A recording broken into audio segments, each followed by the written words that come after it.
When I was 10 years old, my family moved to the US from Ethiopia, and it was a whole new world for me. I loved everything about America, the opportunities, the culture, and the people. My dad was a successful businessman, so we lived a comfortable life, which made the transition even smoother. In high school, I met Xander, the guy who would eventually become my husband. We had a bit of an on-again, off-again relationship throughout those years. But when I turned 20, we decided to fully commit to each other and get married. I was over the moon with excitement, envisioning a future filled with love and happiness. However, there was one major hurdle: Xander's mother, Olive. She was not thrilled about our wedding plans. I couldn't help but suspect that her disapproval had something to do with my Ethiopian heritage. There were instances of microaggressions, those subtle comments and actions that left me feeling uneasy and unwelcome. But Xander was different. He didn't care about his mother's opinions. He loved me for who I was, not where I came from. Despite the tension with Olive, he stood by my side and made it clear that he was marrying me regardless of his mother's objections. Our wedding day was a mix of emotions. On one hand, I was thrilled to be marrying the man of my dreams, but on the other, I couldn't shake the feeling that Olive's disapproval was lingering in the background. I tried my best to focus on the love between Xander and me, pushing away any negative thoughts.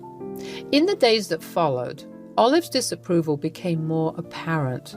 She made snide remarks about my culture and heritage, and it hurt.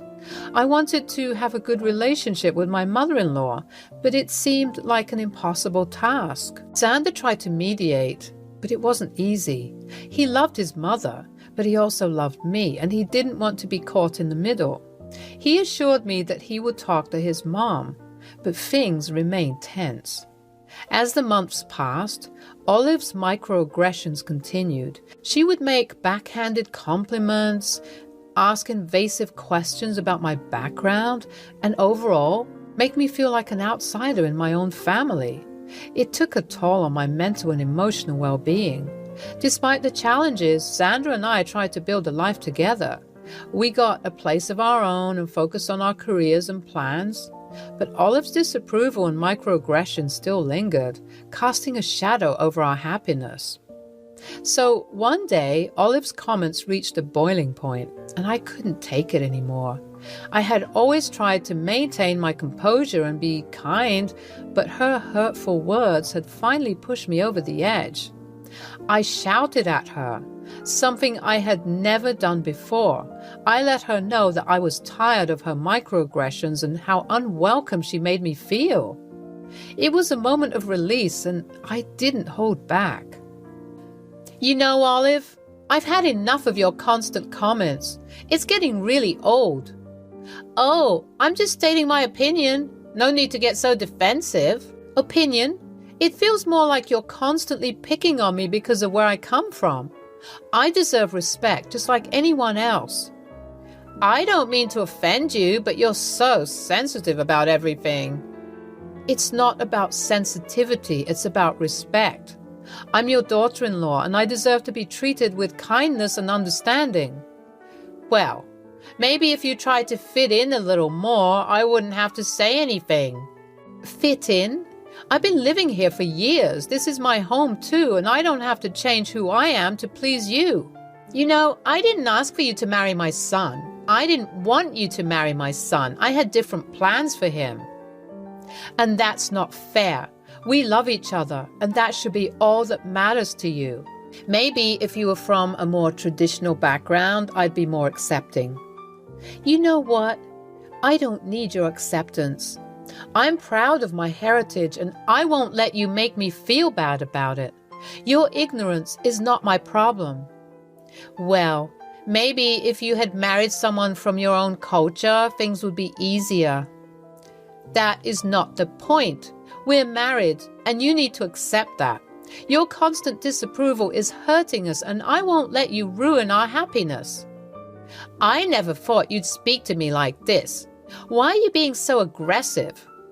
Maybe you never thought I'd stand up for myself, but I won't let anyone, not even you, tear me down. I'm done trying to please you." "Fine. If that's how you feel, maybe we should just keep our distance." "That's fine by me. I deserve to be surrounded by people who love and respect me for who I am." "You're being so unreasonable." "No, I'm just tired of being treated poorly. I'm your family now, and it's time you started treating me like it. If you can't do that, then maybe it's best if we keep our distance." "Suit yourself." "I will, thank you, and I hope you take some time to reflect on your behavior and how it's affecting your relationship with your son. I'm going to go now. Maybe when you're ready to treat me with respect, we can talk again. Until then, take care." After that, I left the room, feeling a mix of anger and sadness. It was hard to confront Olive like that, but I knew I had to stand up for myself. I knew my relationship with her was strained from that point on, perhaps beyond repair. But I knew I had made the right decision. I deserved to be treated with respect, and I wasn't going to tolerate any more microaggressions or hurtful comments. My focus was on my marriage and building a happy life with Xander, regardless of Olive's disapproval. When I told Xander about the altercation, he surprised me by taking my side. He supported me and told his mom that she needed to treat me with respect. But then, things took an even more dramatic turn. Olive said that if that's how her son felt, she'd disown him too. It was a shock to Xander, and I could see the hurt in his eyes. His mother wanted to disown him because he stood up for his wife. It was heartbreaking to witness, but at the same time, it made us both realize something important. We didn't need toxic people in our lives, even if they were family. We deserved love and respect, and if someone couldn't provide that, then they didn't deserve a place in our hearts. As much as it hurt to see Olive act this way, it was a wake-up call for Xander. He quickly realized that his mother's disapproval and negativity were holding him back from being truly happy. It was time for him to break free from the toxicity and create a life with me that was built on love and understanding. Months had passed since Olive cut us out of her life, and Xander was still deeply affected by his mother's decision. He missed her, despite all the hurtful things she had said and done. I wanted to help him find closure and maybe even a chance to reconcile, so I planned a dinner date at Xander's favorite restaurant. When we arrived at the restaurant and I gave my name, the maitre d' at the front desk puzzled and said my name was blacklisted. I was taken aback since we had been regular customers there. I asked to speak with the manager, hoping to sort out the confusion. To my surprise, the manager turned out to be Olive herself. During all those months of silence, turns out she had been busy acquiring more assets, and that included becoming a manager at this restaurant. Chili's, me and Xander's favorite place. And she knew that. Coincidence? I think not. Seeing her there, I couldn't help but feel a mix of shock and disbelief. How petty could she be? Well, what do we have here? I never thought I'd see the day when you two would show up at my restaurant. Olive didn't hesitate to tell us that we were not welcome at her restaurant. Xander couldn't contain his emotions and started shouting at his mother, causing a scene in the restaurant. I was torn between wanting to support Xander and trying to keep the situation from escalating further. Olive, we didn't come here to cause trouble. We just wanted to have a peaceful dinner. Peaceful dinner? With the likes of you? I don't think so. You know, it's quite amusing to see you both standing there begging to be let in after what you did. What are you talking about, Mom? We've always loved this place, and now you're telling us we're not welcome? Oh, it's quite simple. You see, when you decided to marry this person against my wishes, I had to make a choice. I couldn't have my son making such a terrible mistake, so I made sure to protect my business from your poor choices. You're so sick. It's disgusting. You're doing this on purpose, aren't you? You blacklisted us from your restaurant just to spite us. Oh, please, Xander. I'm just looking out for my reputation. I can't have people like you associating with my business. This is ridiculous, Mom. You're choosing your bigotry over your son. I thought you were better than this. You're the only one who made this choice, Xander. Don't blame me for your mistakes. At this point, practically everyone in the restaurant was looking at us. It was embarrassing to be thrown out of Chili's. Xander, it's not worth fighting with her. Let's go. You're right, Amara. She's not worth it. Yeah, go on. Get out of here. Nobody wants you here. So we left and started walking down the street, just wandering around. Xander was really upset, and I let him vent about how much he loved Chili's. Hey, it's going to be all right. Let it out. Tell me how you're feeling. It's just Chili's, you know? My dad and I used to go there all the time when I was younger. It was like our thing. We'd sit by the window, order our favorite dishes, and just talk about life. It was one of the few places where we could connect, you know? I know, babe. It sounds like such a special memory. I can't believe Olive dared to take that away from you. Yeah, and the worst part is that she knows how much it meant to me. She knows how much my dad meant to me. I can't believe she's doing all of this just because she doesn't like that I married you. It's not fair, Xander. You deserve so much better than this. I wish I could change things for you. I just hate that she's trying to ruin everything for us. I thought the family was supposed to support each other, not tear each other down. I know it's hard to understand why she's acting this way, but sometimes people let their prejudices cloud their judgment. We can't change that, but we can choose how we react to it. You're right. I don't want to waste any more time and energy on her.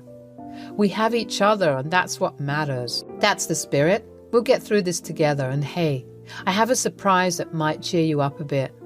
Oh, what is it? Well, turns out my dad owns the whole complex of buildings on this street, including Chili's. Wait, what? Why didn't you tell me this before? It was a recent business deal he made with some investors, and I wasn't sure how it would all work out. I was going to tell you once we had sat down in the restaurant. Something to celebrate, you know. Amara, that's amazing. I need to pass on the congrats to him. You can do that later, because right now we need to take care of your mom. What do you mean? I mean, my dad can handle this. He's not someone you want to mess with when it comes to business matters. He's going to sort Olive out, and we won't have to worry about her anymore. At that moment, I decided to call my dad and let him know what happened. I put him on speaker so Xander could hear too. I told my dad everything about how Olive treated us at Chili's. Dad wasn't too happy to hear all of this, to say the least. I knew that lady hated you, but kicking you out of the restaurant was low. I'm so sorry I didn't see the documents sooner. You know, I only recently got the title deeds to this complex. I didn't have enough time to check out all of the managers, but now that I know about this, I have to deal with it immediately. He told me not to worry one bit because he was going to sort Olive out and give her a serious earful. He even said, "Give me 30 minutes. And I'll be on my way to personally sort this issue out." Hearing my dad say that made me feel a mix of relief and concern. I knew he could handle it, but I also was hoping things wouldn't get too messy. My dad is not someone you want to mess with, especially when it comes to business matters, and my dad was a firm believer in fairness and compassion when it came to customers. So there we were, Xander and I, waiting nervously for my dad to arrive at Chili's while we hung around the area. We didn't know exactly what he had in mind, but we trusted that he would handle things the right way. Moments later, Dad arrived and we all walked in, following his confident stride, and I could already sense that something big was about to go down. He called out for Olive, loud enough for everyone in the restaurant to hear. I could feel the tension in the air as people turned to see what was happening. Olive stepped out, looking annoyed and probably thinking she could just dismiss my dad as she did with us. But Dad wasn't one to be dismissed so easily. He raised an eyebrow at her and said, "Olive, my dear, it seems you haven't been keeping up with the latest news.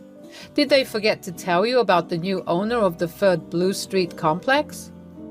Olive looked taken aback, clearly not expecting this revelation. "What are you talking about? Who is it?"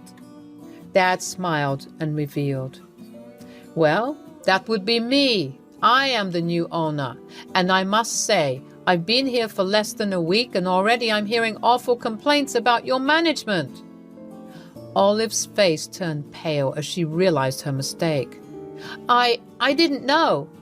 Dad chuckled and said, "Well, maybe if you had read your emails or paid attention to what's happening around you, you would have known. But it's too late to apologize now."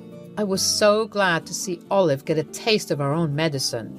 Xander stepped forward and said firmly, "You had no right to treat us the way you did, especially Amara. We've always known that you've been a hateful person, but when it comes to owning an establishment, the first thing they should have taught you is that no one is discriminated against due to personal matters as a manager. You blatantly disregarded that, and I don't think you're the right fit for this place." "Hakeem, wait. I'm sorry, I didn't know."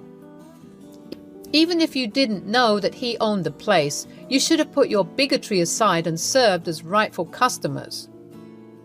"Please, let's talk about this in the back." "No need. I'm sure these lovely people would like to know that the racist bigot who was managing Chili's is no longer part of the staff." Everyone began murmuring louder than they already were. Olive looked so embarrassed, and Xandra and I were amused with ourselves, getting our justice after being abused for so long by her awful words. My dad kicked her out, threatening to get security to drag her out if she didn't want to cooperate. She was so ashamed she looked like she was about to cry, so she began her walk of shame outside. With Olive walking out, the atmosphere in the restaurant quickly changed. People started clapping and cheering as she walked out in shame, and I couldn't help but feel a sense of relief and satisfaction. Xandra and I rushed over to my dad and hugged him tightly, thanking him for stepping in and helping us out. "You're the best, Dad." Dad chuckled and patted both of us on the back. "It was my pleasure, my dear. I couldn't stand seeing you two go through all that stress because of her." He then went to the kitchen to find out who was the next in command to appoint them as the acting manager, considering the drama that just happened. He returned to us and explained that he had some important work-related matters to attend to, as well as the task of formally dismissing Olive and handling the paperwork for the new acting manager. "Okay, my work here is done for now. You two enjoy your meal. On the house." As we sat down at a table, I felt a mix of emotions. I was still processing everything that had happened, and I couldn't believe how quickly things had escalated. But I was also incredibly grateful to have my dad by our side, supporting us through it all.